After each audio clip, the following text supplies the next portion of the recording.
Imagine this. You're a law-abiding gun owner, licensed to carry in your home state. You cross a state line for vacation or work, and boom, you're suddenly a criminal. It's happened before. People have gone to jail for doing something they thought was perfectly legal. I know a few. Today, I'm breaking down the common concealed carry laws you need to know, the weird outliers like Illinois, and the biggest mistakes beginners make, so you don't end up on the wrong side of the law. If you want to help out the channel, check out the affiliate links down below. In 2014, Shanine Allen, a mom from Pennsylvania, legally carried a pistol with her permit. She crossed into New Jersey, got pulled over, and did the honest thing. She told the officer she had her firearm. Now, instead of a thank you and a warning, she was arrested and faced 3 years in prison. She has since been pardoned. Her case is a perfect example. Your rights change the second you cross a border. That's why knowing these laws isn't optional, it's survival. Here are the ground rules every beginner needs to understand. Permits versus constitutional carry. About half the states now allow permitless carry if you're 21 and legally able to own a gun. Others still require training and a permit. So if you go into a state that requires a permit and you don't have one that is reciprocal, you are in trouble. Reciprocity. Your permit is not universal. Some states honor it, others don't. Always check before you travel, and some only offer limited acceptance of permits other states permit.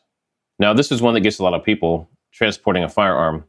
Federal law, called FOPA or FOPA, protects you if the gun is unloaded, locked in a case, and separate from the ammo. That's your safe fallback. If you are ever unsure, unload it, lock it up, separate from your ammo in a case as you pass through other states, and you should be covered by FOPA. Here are the rules most people mess up. Prohibited places. Schools, federal buildings, courthouses, and sometimes even post offices. Private businesses with no gun signs may also have the force of law depending on your state. So always check signs of buildings and know the local laws where you will be traveling or where you live. In my state, if a business makes 50% or more of its money from alcohol, say a bar, you can't carry there. That includes bars and restaurants. You also can't carry at events where school children will be, even if it's not on school property. National parks are also another place you have to watch closely and check before visiting. Duty to inform. Now, in states like Ohio, you must tell an officer immediately if you're carrying, and others only if asked. In states where it's required, it's usually best to just have your concealed carry permit on top of your license so you don't forget to hand that to the officer first. When I first began to carry, I was pulled over and the officer took my license. He went back to the car and returned with his handgun drawn and in low ready. He asked me cautiously from the slight rear of my door if I had a concealed carry permit and if I had a gun on me. I said, yes, it's on my hip. And he said to keep my hands on the steering wheel. After a quick warning, he relaxed and put away his Glock, and I learned a very important lesson that day. Permit first, license second, or both at the same time. Now, when it comes to alcohol and guns, almost everywhere, carrying while drinking or even being in a bar armed can get you locked up. Now, the tricky states, and a quick disclaimer, the laws are always changing, so be sure to check your local laws, make sure you're current. Illinois, only concealed carry is legal, never open carry. And if you're transporting, it must be unloaded, enclosed, and not immediately accessible. This includes motorcycles. California and New York may issue states with strict training, background checks, and sometimes even a good cause requirement. New Jersey, watch your ammo. Hollow points are restricted, and transport laws are some of the harshest in the nation. Colorado, California, New York, magazine restrictions are real. 10 rounds is a cap in some places. Ignore it, and you're breaking the law.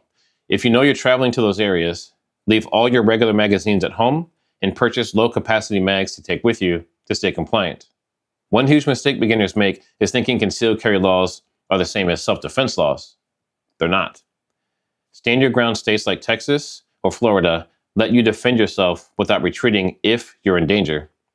Duty to retreat states like New York require you to escape if it's possible before using deadly force. So in other words, you have to try running away first. Carrying legally doesn't mean you can shoot legally in every situation. Now let's talk about some beginner mistakes. The top 5 mistakes that get new carriers in trouble. Carrying into a posted no guns allowed business. I've been there. If you see the sign, just go back to your vehicle and lock up the gun and then carry on as usual. Number 2, forgetting to inform police in a duty to inform state. 3, crossing into Illinois with a loaded gun in the car. Number 4, drinking alcohol while carrying. Don't do it. Rule number 5, assuming your permit is good everywhere. It's not. Always check reciprocity maps. And here's an example of one. This is for USCCA. So in this case, I'm in Nebraska. So if I come in here and I click Nebraska, it's going to set up this colored grid on this map. And it's going to tell you, you either can't, you can in certain selected states, you can constitutional carry, or yes with other restrictions. So in this case, anything that's green, anything that's blue, and anything that's gray, any of these states, I can basically carry through. Any of them that are yellow or red, so California, Oregon, Washington, Illinois, I can't carry in those states. But again, you theoretically have FOPA. So if it's locked in your trunk in a case and the ammo is somewhere else separate, then you should theoretically be safe with FOPA traveling anywhere. Now, as far as any other restrictions go, if you come to this map and say, like, again, I'm in Nebraska, so I hit other restrictions, it's going to tell me for the state of Nebraska what the restrictions are for the specific states. So in some states, permitless carry, you have to be at least 18. Other states, 19. Other states, 21.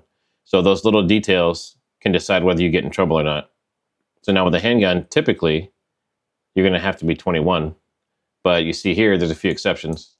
Now let's do some myth busting. With a permit, you can carry anywhere. The reality? Airports, post offices, and schools are always off limits, as well as most bars and government buildings. Myth: hollow points are illegal everywhere. The reality? Only in a few states like New Jersey. Myth: constitutional carry means no rules. Reality? You still need to be legally allowed to own a gun, and you can still break carry laws if you ignore posted restrictions.